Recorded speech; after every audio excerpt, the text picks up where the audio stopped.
Excellent. Thank you, Madam Toastmaster.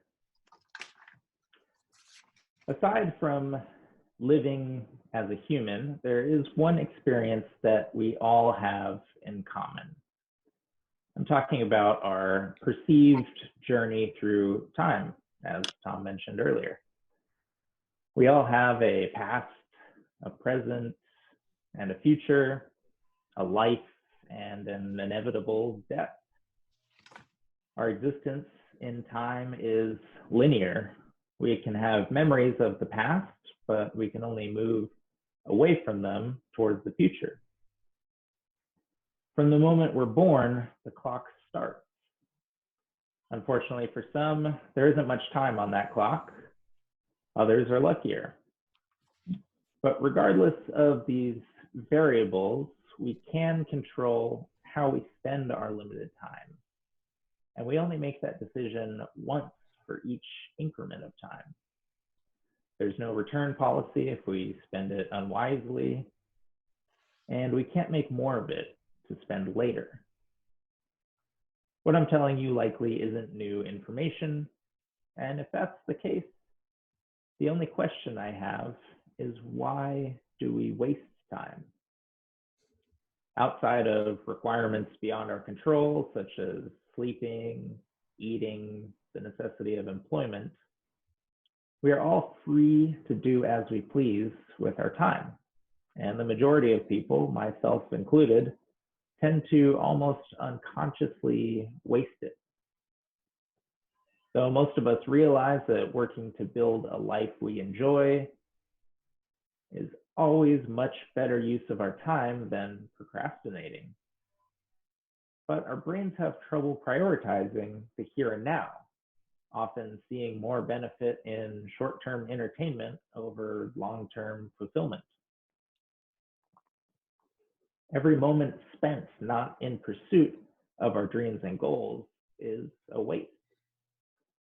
If you're anything like me, you might immediately blame the times and technology for constantly splitting our attention and dragging us away from the topic at hand into these miniature fantasies.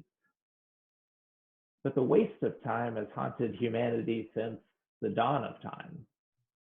The Stoic philosopher Seneca, who lived nearly 2,000 years ago, said, "It is not that we have a short space of time, but that we waste much of it." Perhaps in the short term, we find entertainment more engaging than accomplishment. But in 5, 10, or even 20 years, will you look back at all you've done and wish you had spent more time goofing off rather than developing yourself and achieving your goals? How likely is it that you'll regret not going as far as you could have?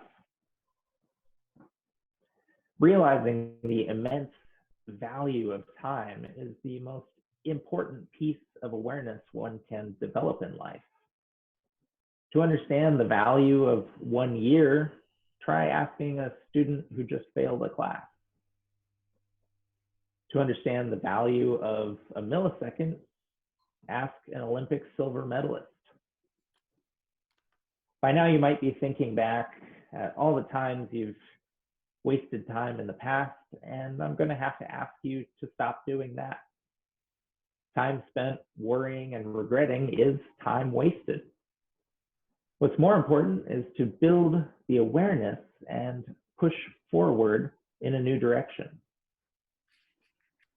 What I've found to be the most helpful action to drive myself away from procrastination is to be constantly asking, is this necessary? Roman Emperor Marcus Aurelius used this as a way to eliminate non-essential behavior from his life in order to find more tranquility. If you're unsure about what your own personal paradise looks like, try asking yourself, what would you do if you had more time? It's an excellent way to take into account the fact that our brains love to procrastinate and then tell us we need more time to finish the important things. It tricks the brain into telling you what activities will be the most fulfilling so that it can try to stop us from doing these meaningful things. The more time spent planning and dreaming of building a happy life, the less time there is to actually live it.